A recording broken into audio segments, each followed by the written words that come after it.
বাজেটে বাড়তি বরাদ্দের লক্ষ্যলাভ রেলেরও। বাজেটে 2,52,000 কোটি টাকার বরাদ্দ মিলেছে। এতে দেশ জুড়ে রেল সম্প্রসারণে সুবিধা হবে। যাত্রী সুরক্ষায় 1,14,000 কোটি টাকা বিনিয়োগ করেছিল রেল। আগামী বছর এই অঙ্ক বেড়ে দাঁড়াবে 1,16,000 কোটি।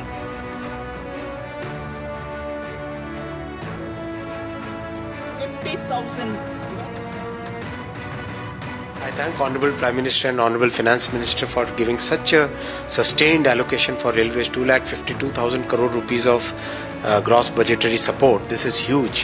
This is going to help the railways expand its network, create better facilities. You have seen in the past 10 years, the number of new railway tracks which have been constructed, it's phenomenal.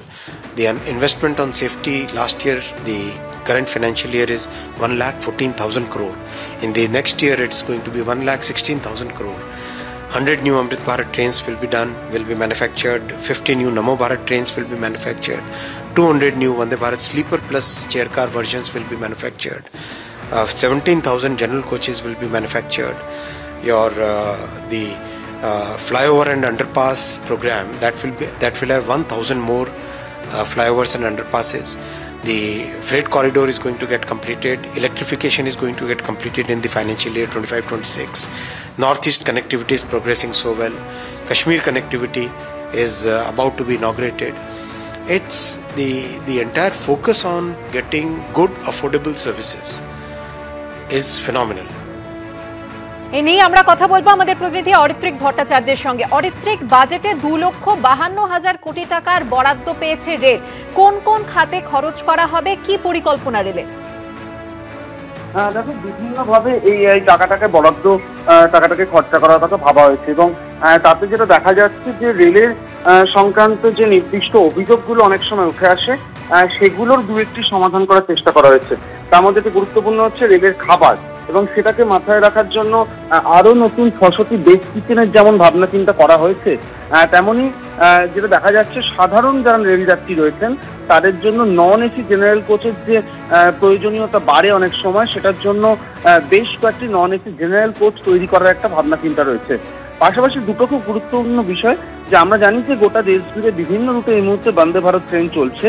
এর পরবর্তী সময় যেটা রেলের যেটা লক্ষ্য ছিল, যেটি ইতিমধ্যেই কাজও শুরু হয়ে গিয়েছিল, বন্দে ভারত স্লিপার ট্রেন, অর্থাৎ দূরপাল্লার বন্দে ভারত ট্রেন যাতে স্লিপার কামরা রাখা সম্ভব হবে, এরকম 2,200টি রেক তৈরি করার কথা ভাবনা চিন্তা করা হচ্ছে। এবং সেই জায়গায় অন্তত 2027-এর মধ্যে নতুন 50টি এরকম স্লিপার বন্দে ভারত ট্রেন যাতে তৈরি হয়, সেটাও কিন্তু এই বাজেটে রাখা হয়েছে।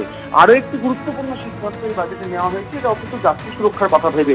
আমরা দেখেছি হচ্ছে গত 3-4 বছরে রেলের বেশ কয়েকটি বড় দুর্ঘটনা ঘটেছে এবং সেই জায়গা থেকে সাধারণ মানুষের মনে রেলের যে সুরক্ষা সেটা নিয়ে কিন্তু বহুবার প্রশ্ন উঠেছে।